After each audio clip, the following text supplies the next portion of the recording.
Pathanamthitta nursing കോളേജിലെ വിദ്യാർത്ഥിനിയുടെ ആത്മഹത്യ, അതിലെ പ്രതികളായി 3 സഹവിദ്യാർത്ഥിനികളെ പത്തനംതിട്ട പോലീസ് അറസ്റ്റ് ചെയ്തു. ഇത് വലിയ വാർത്തയായി കേരളത്തിലെ. 4ാം വർഷ വിദ്യാർത്ഥിനിയാണ് അമ്മു സജീവൻ. ഇനി 2 മാസങ്ങളെ കഷ്ടിച്ചുള്ളൂ ആ കോഴ്സ് തീരാൻ. അമ്മു സജീവനെ നിരന്തരമായി 3 പെൺകുട്ടികളെ കളിയാക്കുകയും അവഹേളിക്കുകയും ആ കുട്ടിയെ മാനസികമായി പീഡിപ്പിക്കുകയും ചെയ്തുകൊണ്ടിരുന്നു.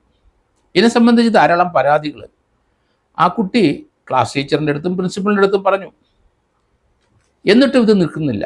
മറ്റേരെ വിളിച്ച് വാൺ ചെയ്തിട്ടൊന്നും അഹങ്കാരികളായ ആ 3 പെൺകുട്ടികളും അതിൽ നിന്ന് പിന്മാറിയില്ല. അതിനുശേഷം പിതാവ് കഴിഞ്ഞ 8-ാം തീയതി ഈ 3 കുട്ടികൾ തൻ്റെ മകളെ പീഡിപ്പിക്കുന്നു, മാനസികമായി പീഡിപ്പിക്കുന്നു, അവൾ സുഖമില്ലാത്ത കുട്ടിയാണ്, അതിൽ നിന്ന് അവരെ പിന്മാറ്റണം എന്ന് പറഞ്ഞ് എഴുതി കൊടുത്തു. അത് പ്രിൻസിപ്പൾ പോക്കറ്റ് ഇട്ടുകൊണ്ട് നടന്നു. അതിനുശേഷം ഒരാഴ്ച കഴിഞ്ഞാണ് ഈ പെൺകുട്ടി ആത്മഹത്യ ചെയ്തു എന്ന് പറയുന്നത്. കഴിഞ്ഞ 15-ാം തീയതി 14-ാം തീയതി ക്ലാസ് സമയത്ത് ഈ പെൺകുട്ടികൾ 3 പേരും അമ്മുവിനെ കളിയാക്കുകയും അവിടെ ക്ലാസ്സിൽ വെച്ച് ഇവിടെ കള്ളിയാണ്, എല്ലാവരും അവരവരുടെ പുസ്തകങ്ങൾ സൂക്ഷിച്ചോണം എന്നൊക്കെ ഓപ്പണായിട്ട് പറഞ്ഞ് മാനസികമായി പീഡിപ്പിച്ചു. എന്തായാലും അതിനുശേഷം ക്ലാസ് കഴിഞ്ഞ് ഇവിടെ വന്ന് കുട്ടി 3-ാം നിലയിൽ കയറി പുറത്തേക്ക് ചാടി ആത്മഹത്യ ചെയ്തു എന്നാണ് പറയുന്നത്. അതൊക്കെ പോലീസ് ഇനി അന്വേഷിക്കേണ്ടിയിരിക്കുന്നു. ഈ പെൺകുട്ടിയെ അമ്മുവിനെ പീഡിപ്പിച്ചു എന്നുള്ള കാര്യത്തിൽ യാതൊരു സംശയമില്ല. 18 വയസ്സ് കഴിഞ്ഞ നഴ്സിംഗ് കോളേജ് വിദ്യാർത്ഥിനികളാണ്. കേരളത്തിലെ പല സ്ഥലത്തും ഇതുപോലുള്ള സംഭവങ്ങൾ ഉണ്ടാകുന്നു. ഏതായാലും ആദ്യമായിട്ടെങ്കിലും 18 വയസ്സ് പൂർത്തിയായ 3 പെൺകുട്ടികളെ അറസ്റ്റ് ചെയ്യുക പത്തനംതിട്ട DYSP നന്ദകുമാറിനെ അഭിനന്ദിക്കുകയാണ്. പല സ്ഥലത്തും ഇതുപോലെയുള്ള കുട്ടികളുടെ ആത്മഹത്യ ഉണ്ടായിട്ട് പോലീസ് ഒരു നടപടികൾ എടുത്ത് കാണുന്നില്ല. ഇത് ആത്മഹത്യയ്ക്ക് നയിച്ച ആത്മഹത്യാ പ്രേരണ കുറ്റം തന്നെയാണ്. 306 IPC പ്രകാരം അല്ലെങ്കിൽ 108 പുതിയ BNS പ്രകാരം കുറ്റകരമാണ്. നമ്മൾ കേരളത്തിലെ അടുത്ത ദിവസം കണ്ടല്ലോ, ആ ദിവ്യ എന്ന ജില്ലാ പഞ്ചായത്ത് പ്രസിഡന്റിനെ ADMന്റെ മരണത്തോടനുബന്ധിച്ച് അവർ പ്രേരണ കുറ്റം നടത്തി. അതിനവരെ അറസ്റ്റ് ചെയ്തു, റിമാൻഡ് ചെയ്തു, അവരിപ്പോൾ ജാമ്യത്തിൽ ഇറങ്ങി. അപ്പം ഒരാളെ മാനസികമായും ശാരീരികമായും പീഡിപ്പിച്ച് അയാൾ ആത്മഹത്യ ചെയ്താൽ അത് കുറ്റകരമാണെന്ന് എല്ലാവർക്കും ഇപ്പം മനസ്സിലായിക്കോണം. പ്രത്യേകിച്ചും സ്കൂളിലും കോളേജിലും പഠിക്കുന്ന കുട്ടികൾ സഹവിദ്യാർത്ഥികളെ അല്ല വിദ്യാർത്ഥിനിയെ പീഡിപ്പിക്കുന്ന സംഭവങ്ങൾ ധാരാളമുണ്ട്. ആൺകുട്ടികളും പീഡിപ്പിക്കും. പല സ്കൂളിലെയും കോളേജിലെയും കുട്ടികൾ വരെ ആത്മഹത്യ ചെയ്ത സംഭവം കേരളത്തിൽ ധാരാളമുണ്ട്. അന്നൊന്നും ശക്തമായ നടപടിയെടുത്തില്ല. കുട്ടികളാണെന്ന് പറഞ്ഞ് അത് ഒഴിവാക്കുകയാണ്. 18 വയസ്സ് കഴിഞ്ഞാൽ കുട്ടി എന്നുള്ള പദം ഉപയോഗിക്കാൻ കഴിയില്ല. നമുക്ക് പ്രായപൂർത്തിയായി കഴിഞ്ഞിരിക്കുന്നു. ഇവിടെ നഴ്സിംഗ് കോളേജിലെ ഈ മിക്കവാറും കുട്ടികൾക്കെല്ലാം പ്രായപൂർത്തിയായവരാണ്. 4 വർഷമാണ് അവിടുത്തെ കോഴ്സിലെ ആ കുട്ടികൾ പഠിക്കുന്നത്. അങ്ങനെയുള്ള സന്ദർഭത്തിൽ അവർക്കൊക്കെ 20, 21, 22 വയസ്സ് പ്രായമുണ്ട്. എന്ത് തൻ്റെയോടും കോളേജിലും സ്കൂളിലും പഠിക്കുന്ന കാണിക്കാവുന്ന ഒരു വിചാരം ആൺകുട്ടികൾക്കും പെൺകുട്ടിയും ഉണ്ട്. ഇങ്ങനെയുള്ള കാര്യത്തിൽ SFIക്കാരും KSUക്കാരും അതുപോലെ ഉള്ള വിദ്യാർത്ഥി സംഘടനയിലെ പലരും പല കുട്ടികളെയും പീഡിപ്പിച്ച് അവരെ ആത്മഹത്യ ചെയ്ത സംഭവങ്ങൾ കേരളത്തിൽ ഉണ്ടായിട്ടുണ്ട്. അവിടെയൊന്നും ശക്തമായ നടപടി പോലീസ് എടുക്കാത്തതുകൊണ്ടാണ് വിദ്യാലയ അന്തരീക്ഷം ഇവിടെ ആകെ താറുമാറായി കിടക്കുന്നത്. ഇതുപോലെയുള്ള നടപടികൾ എടുക്കാൻ ശക്തരായ പോലീസ് ഓഫീസർമാർ വേണം. അതുകൊണ്ടാണ് ആ നന്ദകുമാറിനെ ഞാൻ അഭിനന്ദിക്കുന്നത്. DYSP നന്ദകുമാർ കൃത്യമായ അയാൾ ജോലി ചെയ്തു, കൃത്യമായ കുട്ടി വിലയിരുത്തി സംഭവങ്ങൾ. ആ കുട്ടിയെ പ്രിൻസിപ്പള് വിളിച്ച് വരുത്തി അവരുടെ മുമ്പിൽ വെച്ച് മറ്റ് 3 കുട്ടികളെയും വിളിച്ചു പറഞ്ഞു. ആ മരിച്ച കുട്ടി കരഞ്ഞുകൊണ്ട് അവരെ 3 പേരെയും പ്രിൻസിപ്പലിൻ്റെ മുമ്പിൽ കൈകൂപ്പി നിന്ന് എന്നെ ഇനി ഉപദ്രവിക്കരുത്, മാനസികമായി ഉപദ്രവിക്കരുത് എന്ന് കേണപേക്ഷിച്ചതാണ്. അതിനുശേഷവും ആ നടപടി, ആ പീഡനം അങ്ങ് തുടർന്നുകൊണ്ടിരുന്ന പെൺകുട്ടികൾ എന്തൊരു അഹങ്കാരികളാണ്. അവരെ വളർത്തിയതിൻ്റെ കുഴപ്പമാണ്. ഇങ്ങനെ ഉള്ള ധാരാളം കുട്ടികൾ നമ്മുടെ കോളേജിലും സ്കൂളിലൊക്കെ ഉണ്ട്. അത് മാതാപിതാക്കൾ അവരെ ശരിക്കും ഉപദേശിക്കണം. അതുപോലെ ടീച്ചേഴ്സ് ഒരു കാര്യം ചെയ്യണം. ഇനി മുതൽ എല്ലാ കോളേജിലും സ്കൂളിലും പഠിക്കുന്ന കുട്ടികൾ ഇതുപോലെയുള്ള സംഭവങ്ങൾ ഒറ്റപ്പെടുത്തുന്ന പല കുട്ടികളെയും നമുക്കറിയാം. ആൺകുട്ടികളെയും പെൺകുട്ടികളെയൊക്കെ ഒറ്റപ്പെടുത്തും. അതിന് സാറുമാർ ചിലർ കൂട്ടു നിൽക്കുന്ന സംഭവങ്ങളും ഉണ്ടായിട്ടുണ്ട്. ഇതൊക്കെ ആ കുട്ടിയുടെ ജീവൻ അപകടത്തിലാകുന്നു അല്ലെങ്കിൽ അവിടത്തിലേക്ക് പോകും എന്ന് മനസ്സിലാക്കിക്കണം. അതിന് ടിപ്പിക്കൽ ഉദാഹരണമാണ് ഈ നഴ്സിംഗ് കോളേജിലെ ഈ 3 കുട്ടികളുടെ അറസ്റ്റ്. അവരെ അലീന ദിലീപ് എന്ന കുട്ടി, അഞ്ജന മധു, എ.ടി. അഷിത എന്ന് 3 കുട്ടികളെ അറസ്റ്റ് ചെയ്തിട്ടുണ്ട്.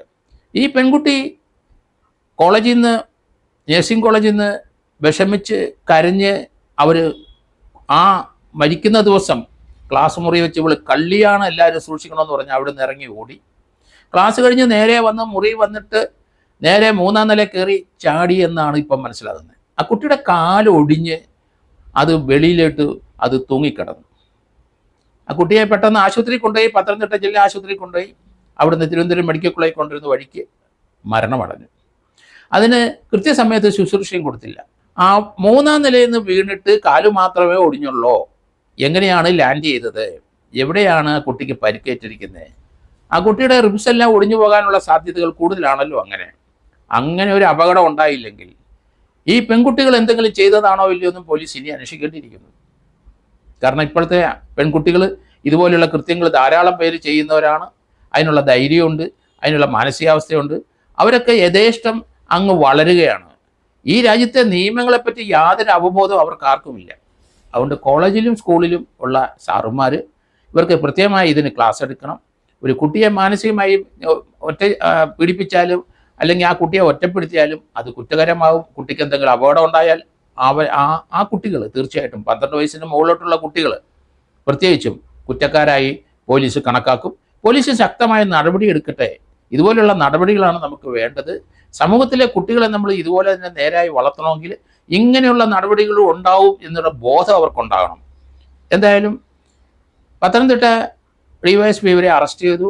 അവർ 3 പേരും വീട്ടിൽ നിന്ന് ഇന്നലെ പോലീസ് അവിടുന്ന് കൊണ്ടുവന്നു. ഏതായാലും മെഡിക്കൽ പരിശോധന നടത്തി അവരെ അറസ്റ്റ് റെക്കോർഡ് ചെയ്തിട്ടുണ്ട്. അവരെ ഇന്ന് കോടതിയിൽ ഹാജരാക്കും. കോടതി തീർച്ചയായിട്ടും ഇവരെ റിമാൻഡ് ചെയ്യും. അതിനുശേഷം, കാരണം 10 വർഷം വരെ ശിക്ഷ കിട്ടുന്ന ഒരു കുറ്റമാണ് പെൺകുട്ടികൾ ചെയ്തിരിക്കുന്നത്. ആ തൻ്റെടികളായ പെൺകുട്ടികൾക്ക് ഈ ശിക്ഷ 10 വർഷം അർഹതപ്പെട്ട ശിക്ഷയാണ്.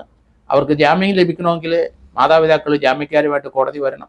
എന്തായാലും റിമാൻഡ് കഴിഞ്ഞിട്ട് ഒരാഴ്ചക്കുള്ളിൽ ജാമ്യം കിട്ടാനുള്ള സാധ്യത വളരെ കൂടുതലാണ്. ഇന്ന് അവരെ ഹാജരാക്കിയാൽ ഉടൻ ജാമ്യം കൊടുക്കാൻ പെൺകുട്ടികളെന്നുള്ള കണക്കാക്കേണ്ട, ഒരു കുട്ടിയുടെ ജീവൻ പോയതാണ്. അതുകൊണ്ട് പോലീസ് ശക്തമായി ജാമ്യത്തിന് എതിർ വേണം.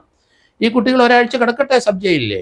അവർക്ക് മനസ്സിലാകട്ടെ ജീവിതത്തിൽ ഇങ്ങനെയൊക്കെയുള്ള കടമ്പകളുണ്ടെന്നും ഇങ്ങനെയൊക്കെയുള്ള നിയമങ്ങളുണ്ടെന്നും ഈ രാജ്യത്ത്. അല്ലെങ്കിൽ അവരെ കുട്ടികളാണ്, മക്കളാണ്, അവരെ ഇനിയും താലോലിക്കാൻ പോകരുത്. ഇതൊരു പാഠമായിട്ട് വരണം. ഒരു കുട്ടിയുടെ ജീവൻ പോയതാണ്. അതുകൊണ്ട് പത്തനംതിട്ട ചുട്ടിപ്പാറയിലുള്ള ഈ കുട്ടിയുടെ മരണത്തിന് ഇവർ 3 പേരും ഉത്തരവാദികൾ. അതിനൊക്കെ ധാരാളം എവിഡൻസ് ഉണ്ട്. ആ 8-ാം തീയതി ആ കുട്ടിയുടെ പിതാവ് സജീവൻ്റെ തന്നെ പരാതി കോടതിയിലുണ്ട്. സജീവൻ്റെ പരാതി പ്രിൻസിപ്പളിൻ്റെ മുമ്പിലുണ്ട്. പ്രിൻസിപ്പൾ അത് അന്നേ കൃത്യമായി നടപടിയെടുക്കണം. ഈ 3 പെൺകുട്ടികളെ കൊലയെന്ന് പറഞ്ഞുകൂടാത്തത് അതിൻ്റെ സീരിയസ്നെസ് പ്രിൻസിപ്പൾ എന്താ മനസ്സിലാകാത്തത്? ആ പ്രിൻസിപ്പളും അവിടുത്തെ സാറന്മാരും പറഞ്ഞ് കേൾക്കാത്ത കുട്ടികളെ എന്തിനാണ് കോളേജിൽ പഠിപ്പിക്കുന്നത്? പേടിയാണോ ഇവർക്ക്? ആ പോസ്റ്റിൽ ഇരുന്നാൽ ഇതുപോലെയുള്ള അപകടം ഉണ്ടാവുമെന്ന് മനസ്സിലാക്കും. അവരുടെ ഭാഗത്ത് ഒരു നെഗ്ലിജൻസ് ഉണ്ടെങ്കിൽ പ്രിൻസിപ്പളും പ്രതിയാവും. അത് മനസ്സിലാക്കിക്കണം. അതുകൊണ്ട് ശക്തമായ നടപടി എടുക്കണം. നടപടി എടുത്തില്ലെങ്കിൽ പോലീസിനോട് പറയാൻ നടപടിയെടുപ്പിക്കുക. അതേ മാർഗമുള്ളൂ. ഇതുപോലെയുള്ള കുട്ടികൾ സമൂഹത്തിനെയും പേടിയില്ല, കോളേജ് അധികൃതരെയും പേടിയില്ല, വീട്ടുകാരെയും പേടിയില്ലാതെ ഇങ്ങനെ വളർന്നു വരുന്ന കുട്ടികൾക്ക് തീർച്ചയായിട്ടും നിയമത്തെ പേടി ഉണ്ടാകണം. അതുതന്നെയാണ് ഇവിടെ സംഭവിച്ചിരിക്കുന്നത്. ഇവിടെ നിയമത്തെ പേടി വരും.